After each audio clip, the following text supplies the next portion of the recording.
is the rules, conventions, and other practices by which a society governs itself. Of course, it is a document too that stipulates how powers in a state is shared. Sources of constitution. The first source of constitution we want to talk about is Acts of Parliament. The second is common laws of the land. The third is judicial precedents and decisions. That is, cases decided by courts of law. And finally, international laws. All of these are indices against which the Constitution is formed. The next is scope of a Constitution. What are the things contained in the Constitution? That's what we mean by the scope of the Constitution. First, the Constitution defines the powers of the state. It stipulates how much power the central government exercises in the federal system of government, for instance, how much power the state exercises, and of course, how much power the local government exercises. The second scope of a constitution is that it states the rights and duties of its citizens. The next is that it specifies how it can be amended. Right inside the constitution, one finds the process that could lead to its amendment. And finally, the Constitution stipulates separation of powers. We shall not talk about features of the Constitution, quite different from the scope of the Constitution. Now, talking about features of the Constitution, what are the things we find in the Constitution? First, the Constitution has a preamble, or what you would rather call an introduction. The second, it states the tenure of office holders and their qualifications. For instance, in Nigeria, the Constitution stipulates that the aspiration of 4 years, the life of every government ends and a new one begins. Next, the Constitution has this feature, that's a body of fundamental laws and customs. We shall now be talking about types of Constitution. The first is written, and the second is unwritten. That a constitution is written means that it is contained in a particular document that can be felt and touched. That a constitution is unwritten does not mean that it is not put down, but it simply means that it is recorded in different dynamic texts, not actually articulated in one particular book or document. Now we'll go over to constitutionalism. I did say earlier that there is a possibility of mistaking constitution for constitutionalism, right?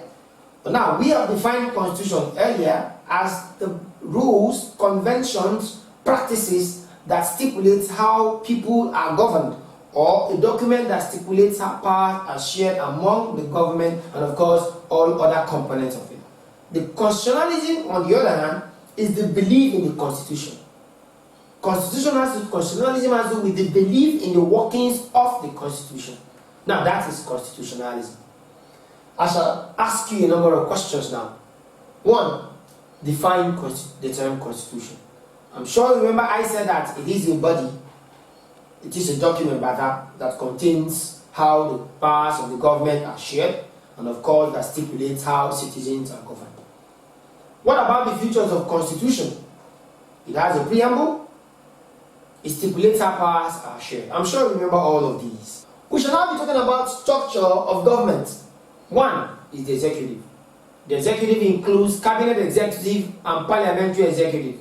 Here we have the prime minister, that's in the executive. Prime minister, top civil servants. We also have the presidential system, that's the presidential executive rather, which includes the president, ministers, and others.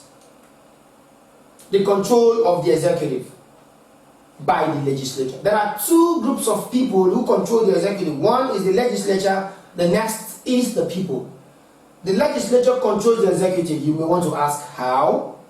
Of course, in a presidential system of government or federal system of government, for instance, the president has the right to nominate a minister, but of course, such minister would have to go through the screening as organized by the legislature. That's of course a form of control. The next is by the people.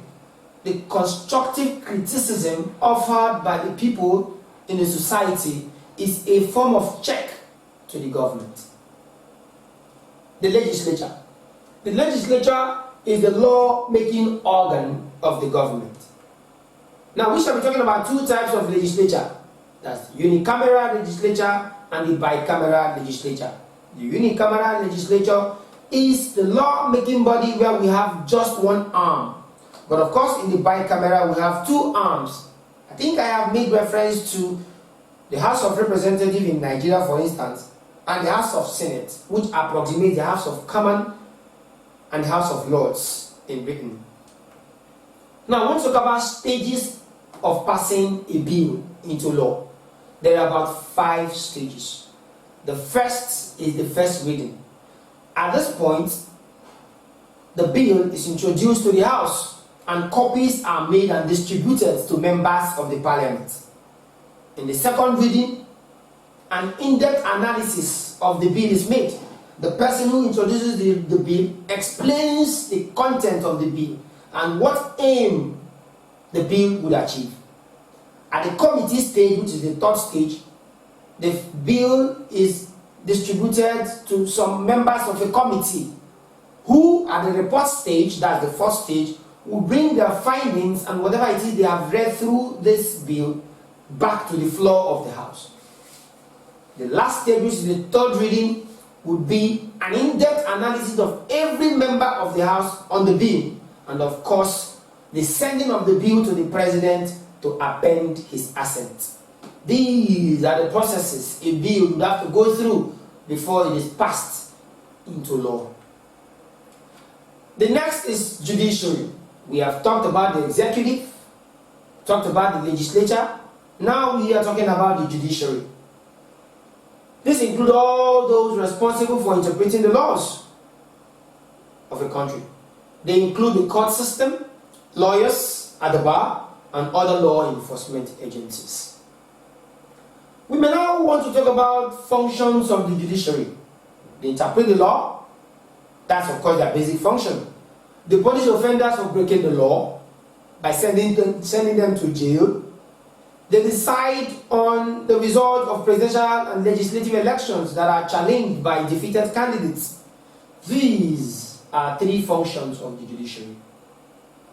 Now I want to talk about the judicial independence. That's the independence of the judiciary. This means that it should not be controlled by any organization of the government. The judiciary should be an independent body. Let us talk about factors that limit the independence of the judiciary. One of those factors is supremacy of the Parliament.